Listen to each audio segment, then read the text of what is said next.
Hook. You want to throw this around sporadic grass, flats again, up against the bank and stuff like that. Basically, that's something you just throw out there and let it do its thing. You don't want to overwork it because it's moving. You want, whether you're using that, which is cross swamp, or you want the Senko, you want it to be natural. It's going to have a natural shake, and then you just lift it up a little bit and shake it again, and let it come down. You want to take your time with it. And that's another thing that's, the fish is sitting by that stump or whatever, and you drop that down there, and it takes forever to get to the bottom. It annoys them. It gets that mosquito again, man. It gets them to go, boom, they got to eat it. So, that, on an open jig head, that's all that is. That's an open jig head there.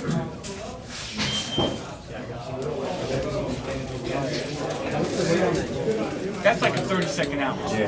30-second, 1/8 ounce, heavy fish. They're together like that. No, that's one worm. That's one worm. Yeah, it's, here, I'll show you. If you pass that around, that's what it is. The range. But that's you can see how much, just for me, see how much I'm just not doing nothing right now. See how much that's shaking? That's what it's doing underwater. Exactly just like that. That ought to be good for scrapping. And the fish just they can't stand it. It's that type of deal where it's just shaking in front of their face and it's not there. That's what she said. So where I throw this, definitely around sporadic grass. They make a head with a wire guard on there so you can throw it in grass. Yeah. And this is basically when the fish are inactive. You know the fish are there, there's grass, there's milfoil, hydrilla, whatever. What you want to do is you want to look for the holes, because the hole is where a rock is, a stump. There's something down there that the grass couldn't grow through. Dark or clear, light for water. Basically what I do is with colors, I got a couple colors I have confidence in. Watermelon, green pumpkin, and some sort of shad. I go with that all the time. Now, every lake has a different color that may be special to that lake. Like down south, a lot of them is morning dawn for some reason. I don't know, they like that color. But if you stick with some basic colors that you have confidence in, and that, that's a huge thing, confidence. Let's talk about that a little bit. The best bait in your tackle box is confidence. You cannot beat that 100%. And I'll give you a perfect example. I was fishing on the Mobile Delta in Louisiana. It's all the way down by the ocean. And I had a guy that took me out, and he was like, yeah, the fish here don't eat a jig. I'm like, what do you mean the fish don't eat a jig? He goes, nah, it's too big of a bait. They eat the little shrimp and stuff like that. I said, really? He goes, yeah, we don't even bother with it. First day of the tournament, I went out, threw a jig, and wound up finishing like 20th in the tournament, something like that. And they just ate it. It's what you have confidence in, is what I'm getting at. If you believe in something, that's half the battle. You can't go catch somebody else's fish. You can't tell me come here and say, I can come over here. Yeah, I can go there. You may be doing something different than I'm not doing. But if you have confidence in what you're doing, and I told you to go over there, you're going to go over there and catch them however you want. If you throw a jig, if you throw a worm, if you throw a Senko, and that's what you feel comfortable with. You're like, listen, when the Senko, not the Senko, the Sluggo first came out, I was huge, I loved it. And my favorite color was bubblegum. And everybody's, bubblegum? You're throwing that pink thing? Man, and I just whooped up on them with that. Why? Because I believed in it. I loved the bait, and I could see it until it just disappeared, and the fish would grab it. And and people like, you throwing that? Are you kidding me? Like, yeah, man, not a problem. I ain't throwing that. I said, good, I'll catch more fish. That's not a problem. But it all has to do with confidence, is what I'm getting back. It's what you believe in, what you've thrown in the past that has worked for you, that's what you need to throw. If you have a certain crankbait that you feel comfortable with, well, throw it. What are you going to lose? You're not going to lose nothing, man. You know what I'm saying? It's confidence. You believe, if you believe in something hard enough, you're going to fish better.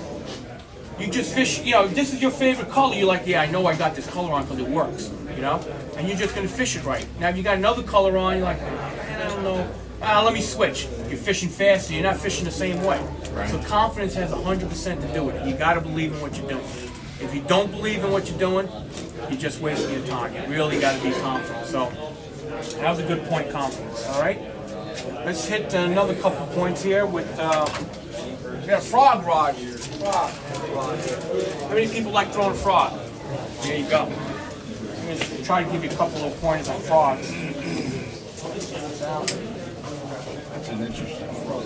Yeah, this is the optimum frog. What it is, it's got like these rabbit hair legs, which really, once you stop it, really lights up in the water. And there's a spinner in the back. So when you're fishing this in open water, you can see that spinner is moving around there. So you come off the lily pad and that thing's sitting there, that spinner's just turning a little bit, and they'll eat that. Now, the way I love to fish a frog, I throw it out there, I'm making a cast, obviously I can't, and I'm shaking it back all the time. I'm doing one of these. And I'm stopping. I'm fishing hydrilla, matted stuff. And there'll be one little hole. I'm going to bring that frog right up to that hole and stop it. And I did, a couple years ago, I wound up fishing at Everstart, finishing in the top 15. And what happened was I would stop it by that hole, and that largemouth, I'd have to wait him out. He'd be like, okay, let's see who's going to move first. After 30 seconds, boom, he would eat it. And that's how I caught on my fish. You gotta fish these things slow sometimes. I mean, you can fish them fast, and when you're on it fast, that's great. But a lot of times, you want to fish it as slow as you can. Just like this, and then stop. Just slow like that. As slow as you can. Sometimes I'll just twitch it there, just like that. It may take me 2-3 minutes to make a cast. You know, 2-3 minutes? Yeah, it's a long time. But if that's what the fish want, you gotta let the fish tell you what you want. Another neat trick I have is, how many guys have had blow-ups and they miss a fish? Okay? I have 2 rods rigged. One with a white frog and one with a black frog. If I'm throwing the black frog and that fish blows up on it, I immediately reel in, pick up the black one, and throw the black one in there. It's a contrast. For some reason, they'll just hammer it the second time. Or you can throw a jig and stuff, but I just throw a different color frog in there. And you'll be amazed at your reel ratio, because they know that last thing they saw was white was up there, and they may think it was on its back or something, and black, or vice versa. If you have a black frog and you throw a white one, all of a sudden you're thinking that's its belly or something. Right. And it just triggers an unbelievable strike. I mean, they blow up on it, unbelievable. So that's another little trick. 2 frogs. A lot of people are like, really? I said, yeah.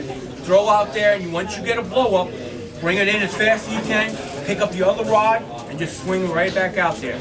Different color. Give them something different, and that a lot of time triggers a huge strike. And I mean, the strikes on frogs are vicious.